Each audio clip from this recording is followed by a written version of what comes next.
Bon, petite mise à jour. Donc le turbo est installé. Donc c'est un bon turbo, un 1856. Donc je sais pas si ça te parle un peu, mais je crois que la turbine est un peu grosse. Hein. Juste pour ça déjà. Regarde, je vais te faire voir. Tu vois, ceci c'est la durite, le manchon qui relie le turbo à la durée d'induction. Tu vois la durée d'induction, bah, ça va se monter comme ça en fait, comme tu vois. Et la durée d'induction passe au-dessus, ici, hop, il va jusqu'au boîtier de filtre à air. Voilà. Ça peut pas se monter. Imagine la grosseur du turbo par rapport à celui de l'origine. Donc ça, ici c'est forcément que ça passe, hein, mais c'est trop large. Non, ça doit se monter comme ça. Donc il va falloir que je fasse une adaptation avec les vieilles durites qu'il m'a donné. J'en ai trouvé une qui était correcte, qui peut s'adapter dans, qui se monte ici, qui va dans la durée d'induction en alu. Donc voilà, juste pour te dire que le turbo est super gros. Ensuite, là, on va passer au réglage d'injecteur. Donc j'ai monté l'arbre à cam, les injecteurs, la distribution, bah ça t'as vu, les caches, le support filtre à huile que j'ai nettoyé, le tuyau d'arrivée ici là pour le chauffage. Tac, le tuyau qui distribue un peu l'eau dans le moteur. Là je vais monter le boîtier d'eau, faire le réglage d'injecteur, donc ça je te le passe en accéléré. Puis après tout ce qui est pour le reste, bah, il n'y a rien d'extraordinaire, hein. C'est que du basique. Donc voilà, je te reprends une fois que bah, le moteur, on monte l'embrayage et le moteur. C'est parti.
Bon, voilà, il est terminé. Donc il va manquer la jauge à installer là, 2-3 tuyaux,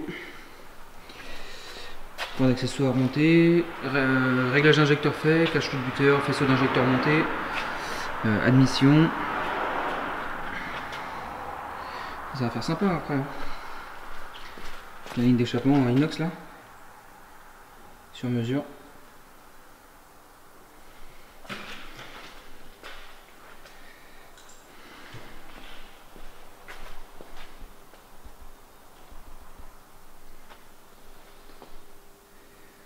Voilà. Bon bah à la suite au prochain épisode, on va le remonter dans la voiture et puis on va le démarrer. Est-ce que tu te rappelles comment c'était sale? Là j'ai mis du savon, du dégraissant.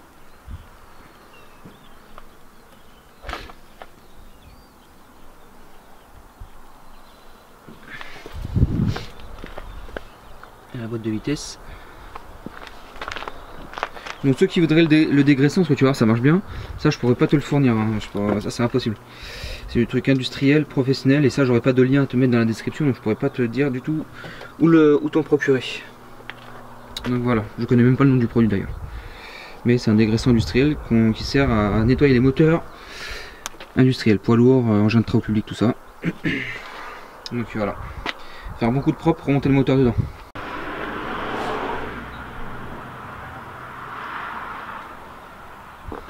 Donc tu vois la boîte ça rend plutôt propre. Donc la cloche de boîte de toute manière tu n'arriveras jamais à la revoir à 100%. Donc là on voyait plus rien de marqué là sur le longeron.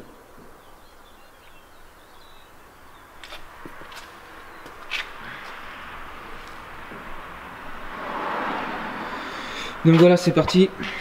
On va pouvoir remonter le moteur là-dedans. Donc là ce que je vais faire c'est que je vais monter le joint split, le volant moteur, l'embrayage, la boîte, la butée, et puis après je pourrai remonter ça dedans. Mais avant de remonter le moteur, il faut que je la mette sur le pont où je vais remplacer la ligne d'échappement complète, avec la ligne en inox là. Puis après on pourra remonter le moteur dans le compartiment. Là c'est parti. Bon ben voilà, le moteur remonté. Comme d'hab. Hein. Donc je redémonte, je remets la tôle. Donc voilà, la tôle elle est remise là. Maintenant, embrayage renforcé. Donc tu vois, tu as deux côtés, mais il n'y a pas marqué l'indication du côté. D'habitude, il y a marqué gearbox side, côté boîte de vitesse. Là, tu vois, ici, tu as la plus grosse partie qui va contre la boîte. Mais dans les deux côtés, ça se monte. Donc ne pas se faire avoir avec ça. Je pense que les deux côtés, ça se monte et je pense que les deux côtés, ça roule. Mais ça se monte comme ça.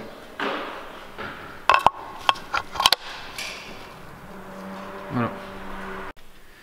Voilà, nous y sommes. Donc il est full terminado, il manque plus rien à monter. Là actuellement, on va passer sur la ligne d'échappement tout de suite. Tac. On va remplacer la ligne d'échappement. Donc ça c'est le kata d'origine. Tac.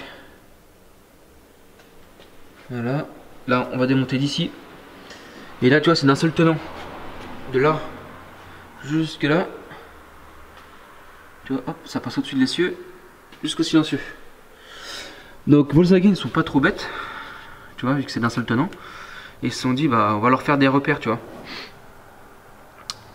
Donc si tu dois changer le bout de tube qui est là par exemple parce qu'il est pété, tu vois, il a un trou, tu dévisses de là, mais arrivé là, bah tu peux pas changer toute la ligne avec le silencieux, c'est pas possible. Ça serait trop cher. Donc eux Volkswagen, je sais pas si tu arrives à voir, mais ils t'ont fait un point ici, un point là. Je suis désolé pour le focus. Et un point là sur la terre là, ici. Là. Et ben nous en fait il faut. Enfin la procédure dit qu'il faut couper ici. Tac. Au niveau du point du milieu. Et après si tu veux raccorder cette ligne là par exemple, bah, tu faudra juste que tu remettes un manchon comme ça. En diamètre 55. Et ensuite bah, tu serres ça puis c'est étanche quoi. Donc là je vais mettre un coup de disqueuse là-dedans. Un coup de disqueuse. On démonte le silencieux. Moi je devais démonter le kata là. Par ici, et puis ensuite bah, on remet la ligne neuve. Allez c'est parti. Donc pour ce petit passage là je vais te passer ça en accéléré, hein, y a pas, voilà, c'est pas fou une ligne d'échappement, mais je tiens à filmer tout le projet en entier. Du coup bah là je vais dévisser les doublons comme je t'ai dit là, couper la ligne, descendre les trois parties parce que du coup c'est une ligne en trois parties, et installation de la neuve. Allez c'est parti.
Voilà, plus de ligne.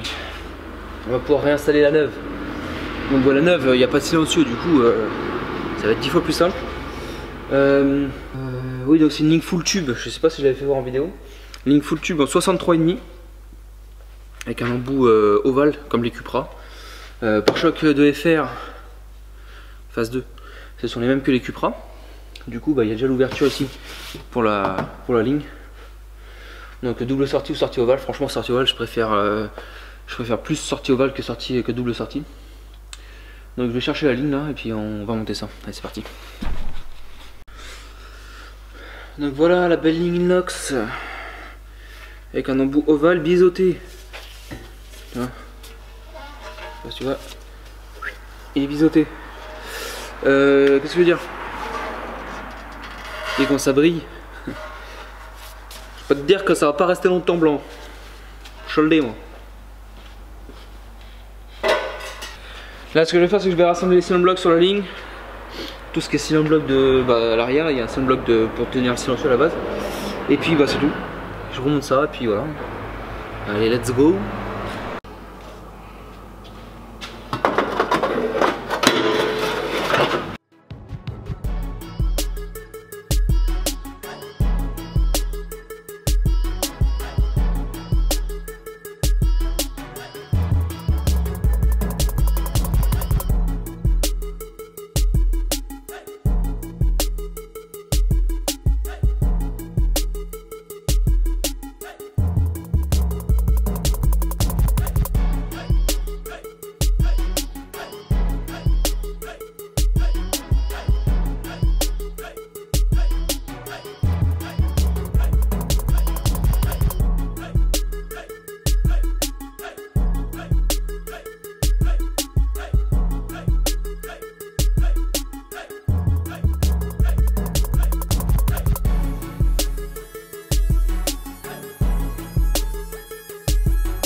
Donc voilà, moi, là je m'arrête là, je vais rien serrer. Je vais rien serrer du tout. Parce qu'il va falloir que je règle la ligne, tu vois, là tout dans l'échappement là-bas. Mais il n'y a rien de serré. Il va falloir que je la fixe d'abord au moteur, enfin au turbo. Et une fois que ça sera fait, je pourrai régler ma ligne comme il faut. Parce que là, tu vois, il faudrait qu'elle aille un peu plus à gauche. Enfin, il faudrait que je fasse ça. Ensuite, je redescends la voiture. Montage moteur. Allez, c'est parti. Bon, bah voilà, remonté. Alors je trouve que ça fait super propre. En tout cas, je suis content de mon travail. J'ai nettoyé toute la baie, moteur, tout ça, ça fait plutôt propre. Et ce qui est bien, c'est que d'habitude, tu vois, tous les colliers là, ils sont rouillés. Et c'est que là, bah là, ils sont pas rouillés, donc du coup, ça fait, on va dire, c'est homogène, tu vois. Vous allez pour le focus. J'en vois le bout. Bon, ça n'a pas été un chantier trop chiant. Voilà, ça a été un bon truc comme je connais, donc ça va. J'ai pas eu de galère particulière. Donc voilà. Bah écoute, moi je remonte tout. Je remonte tout intégralement et puis go pour l'amorçage et puis le premier démarrage, quoi. Bon voilà, petite mise à jour. Tu vois ce tuyau là, ce grand tuyau là, en fait il y a eu un bout de tuyau métallique entre deux durites. En fait ça, c'était derrière le moteur à la base, sur la pile d'admission derrière. Il y a un refroidisseur de Vanneger, donc il a été supprimé, bon ça c'est habituel. On met un bout de tuyau pour relier deux durites normalement, pour que ça fasse un circuit fermé du coup. Mais là en fait ce qui s'est passé, c'est que je sais pas trop ce qu'ils ont fait. Tu vois, ils ont mis un bout de durite comme ça, donc il y avait des collets là, je les ai enlevés. Et je viens juste de réfléchir à ça. Tu vois, ils ont mis ça là pour allonger la durite. Et cette durite là vient ici là. Tu vois, le manchement noir qui est là, voilà, ça vient là. Et du coup, bah, on va refaire un truc propre, mais franchement, ça tombe pas rond dans la tête des gens des fois. Pourquoi faire ça? Parce que t'as juste à faire ça. Voilà, t'enlèves tout, bah, tout. Voilà ce truc là, hop, tu l'enlèves, tu mets juste la durite du refroidisseur de GR et tu viens la raccorder là. Donc tu vois là, bon là elle est pas dans le bon sens, faudra que je la tourne. Mais voilà, en gros c'est ça. Pourquoi faire simple quand on peut faire compliqué, franchement. Donc là, pardon, ce que je vais faire, c'est que je vais remonter tout ce qui est durite derrière là, les durites d'eau. Je vais remonter tout le faisceau complet. Mettre de l'huile, bah, mettre le bouchon d'huile aussi sur le carter. C'est important de mettre de l'huile et puis on va démarrer ça. Hein. Allez, c'est parti. Donc tu vois la durite elle est passée nickel là, tu vois, passe là en dessous et hop, il va s'accrocher là. Donc j'ai mis des beaux petits colliers autoserrants comme d'origine, tu vois. Et là en fait mes yeux ils se sont posés sur ce petit tuyau là, tu vois. Petit tuyau de dépression là qui va sur le tuyau de la... ici là, tu vois, il vient ici. Comment on appelle ça? Le tuyau de la pompe à vide. Tu vois. Bon bah je vois ça, je le remplace. Hein. Par une petite durite de dépression que j'ai là, tu vois, que j'ai trouvé. Tu vois ça mon gars, c'est ce qu'on appelle du professionnalisme. C'est pas genre tu vois le tuyau, bon c'est pas mon boulot, j'ai pas touché à ça, je ferme les yeux, tu vois. Là c'est comme les freins, tu vois. Enfin bref.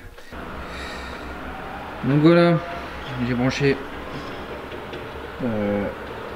la pince ici, une batterie, voilà la batterie de la voiture quoi. Et je vais amorcer maintenant en huile. Donc j'ai pas branché les bougies de préchauffage que tu vois là, ni le faisceau d'injecteur. Tu vois, il est là, il est branché. Donc c'est parti, je te mets sur le trépied, j'amorce le moteur en huile.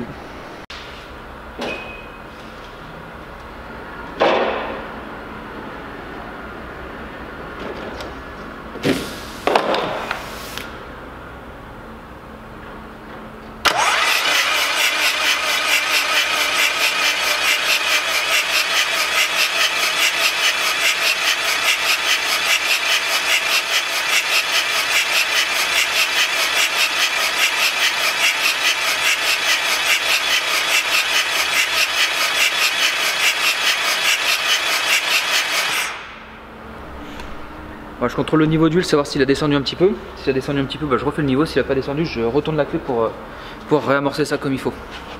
Bon, comme d'hab, hein, je fais semblant, tu verras rien, mais quoique. Il était carrément au maxi. Et là, je sais pas si tu vois la petite bande plus foncée sur la jauge. Et ben, lui est au mini. Donc ça s'est bien amorcé. Et du coup, là, ce que je vais faire, c'est que bah, je vais refaire le niveau, puis on va démarrer. Allez, c'est parti pour le premier démarrage.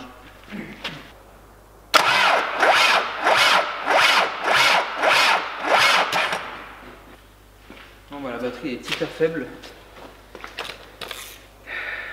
c'est pas grave. Bon, il faut que je t'explique pourquoi tu ne verras pas le premier démarrage. Parce qu'en fait, c'est que des suppositions, mais j'en suis quasiment sûr. Quand j'ai démonté le moteur et que je l'ai nettoyé au Karcher, pour tout nettoyer, il y avait le démarreur sur la boîte. Donc j'ai nettoyé tout au Karcher. J'ai tout dégraissé au Karcher, tout était... Voilà. Et je pense que de l'humidité s'est foutu dans le démarreur et a grippé le démarreur. C'est pour ça que même quand j'amorce le moteur en huile, le moteur tourne pas très vite, tu vois. Et en fait, quand j'ai mis la batterie qui était chargée, qui était normalement chargée, le démarreur, la voiture ne voulait pas se lancer. Donc ce qui s'est passé, c'est que bah, moi, à force d'essayer, ça marchait pas. Il y a quelqu'un qui est venu avec moi et que pendant que je lui dis, bah, pendant que j'essaie de démarrer, tu tapes sur le démarreur pour essayer de le décoller. Ça a marché. Et du coup, pendant tout ce temps-là, il s'est passé plus d'1 heure, tu vois. Parce que j'étais tout seul, évidemment. Et en fait, il a démarré, j'ai oublié de rallumer la caméra et du coup, j'ai arrêté et puis voilà. Qu'est-ce que je voulais dire d'autre?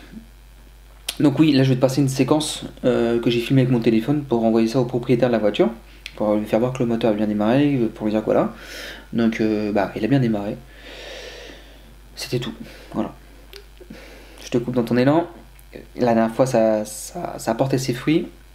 Pense à mettre un like, s'il te plaît. Et si le contenu que tu vois actuellement te plaît, pense à t'abonner. ça fait toujours plaisir. Donc là je te rebalance le reste de la vidéo et puis il reste pas longtemps, je pense qu'il reste à peine 10 minutes. Allez, c'est parti.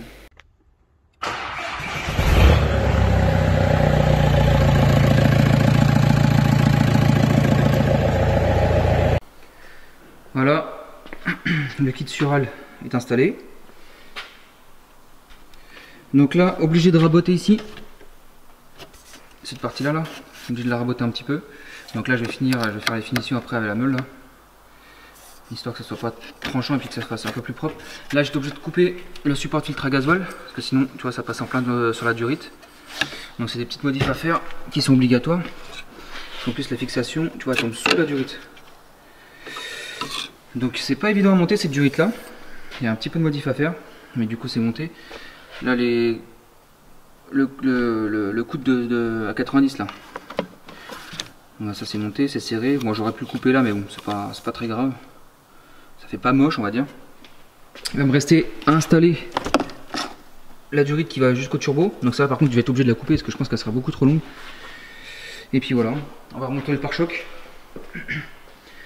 On va remonter le pare-choc et puis le phare surtout. Et on ira essayer ça. Voilà, c'est tout pour aujourd'hui. Donc là tu vois, j'ai filmé ça aujourd'hui et je te sors la vidéo. Bah, quand tu verras la vidéo, ça aura été tourné la veille. Donc voilà. Prochain épisode,